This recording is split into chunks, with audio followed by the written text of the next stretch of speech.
Hello guys, আমি একটা video করছি আমার বিদেশি ভাইজানদের জন্য। আমার কথা হচ্ছে, ভাইরা খুবই সাবধানে কাজকর্ম করবেন।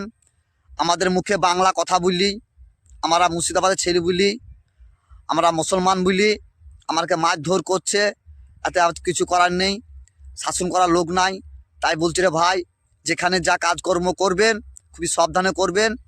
আপনাদের ঠিকাদার বা কোম্পানি বা মালিক ভালো হয়, তা আপনারা একটা কথা বলবেন, আমরা ঘর থেকে টাকা দিচ্ছি, আপনারা আমাদেরকে সামানপত্র, খাওয়া দাওয়ার, কাপড় চোপড় যা লাগে আমাদেরকে এনে দিবেন।